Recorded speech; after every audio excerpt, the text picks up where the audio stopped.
Hello रायजो राजा नोंथांमोनखौहाय आंनि गोदान भिडिअ फिन खेबसे बयखौबो बरायहरबाय रायजो राजा नोंथांमोन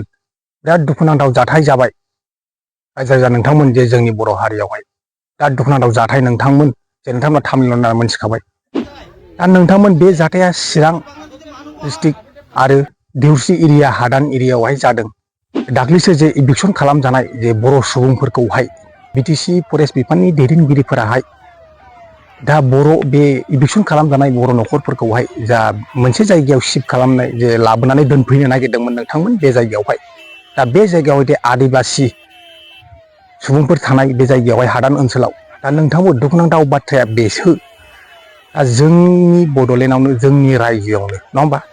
जोंनि आलादा रायजो बड'लेण्डनि थाखाय 1886 मायथाइनिफ्रायनो जे दुलाराय बर' फरायसा आफादनि दैदेननायाव जे आलादा रायजो बड'लेण्ड जे आसामखौनो डिभाइड आसाम 50-50 होननानै जे सिगां समाव जे जों आन्दलन खालामदोंमोन दाबि खालामदोंमोन दा फैयै फैनानै बिसि सुक्ति जाबाय बिनि उनावहाय बिटिसि सुक्ति जाबाय आरो बिनि उनाव नै दा बिटिआर एकर्ड जाबाय दा नोंथांमोन आं बे भिडिअ'खौ रावखौबो सोंखारनो सानाखै आरोखि दा बे भिडिअ'आवहाय रावखौबो सोंखारिनो नांगौनि गोनांथि गैया मानोना बे जाथाया जोंनि बर' हारिनि गेजेरावनो जादों।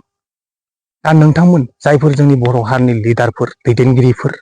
दा बिसोरो दे बर' हारिखौ जुदि अननाय दंब्ला हारिखौ जुदि मोजां मोनोब्ला हारिनि जुदि थै दङब्ला दा बे मोनसे जे बर' हारियाव जे दुखुनांथाव जाथाय जाबाय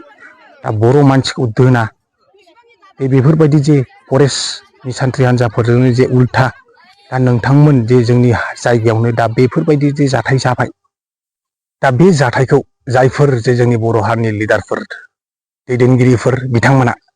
जे हारिनि थै दङब्ला जे बिथांमोना मा मोनसे राहा लानानै दिन्थिगोन दा जों बेखौ नुनो मोनगोन आरोखि नोंथांमोन दा बेखौ मा राहा लायो जों बेखौ दा नुनो मोनगोन नोंथांमोन दा बेफोरबायदि जे जाथाय जाबाय दा नोंथांमोन बे सावथाल जनगोष्ठीनि सुबुंफोरखौ जे आदिबासि अरां मुन्डा जे बिथांमोनखौ गासिबो जे लाफानानै बिदेशिसो बिथांमोना 19th सेन्सुरियाव जे ब्रिटिशफोरा बिथांमोनखौ जे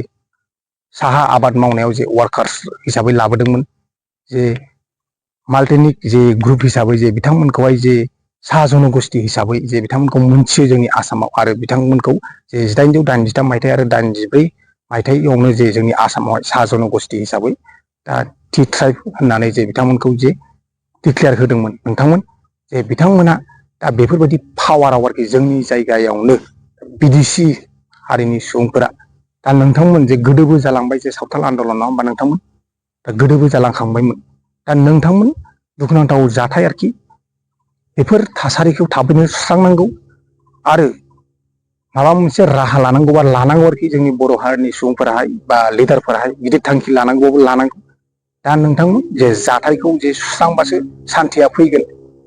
दा नोंथांमोन बिटिसिखौबो जों ओरैनो मोनाखै रायजोखौ जों दा बिटिआरखौ जों ओरैनो मोनाखै जिउ गारनानैसो मोनदों नङा होमबा दा सान्थिया सिगां खस्थ' खालामग्रोनांगोन बिनि उनावसो सान्थि मोनगोन दा बेनो आरोखि नोंथांमोन जे बिथांमोना बेफोरबायदि जे जोंनि बर' सुबुंखौ जोंनि जायगायावनो होखारबाय दा फरेस्टलेण्ड एरिया हायावनो नोंथांमोन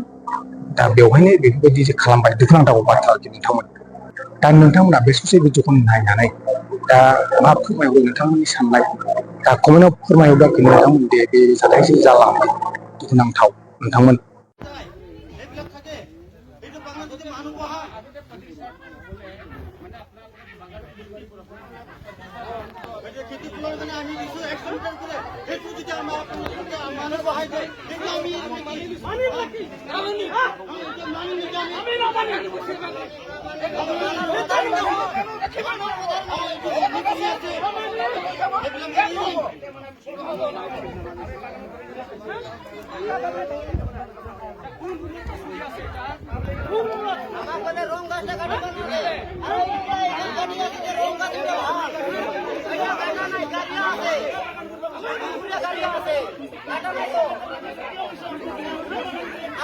আদিবাসী তো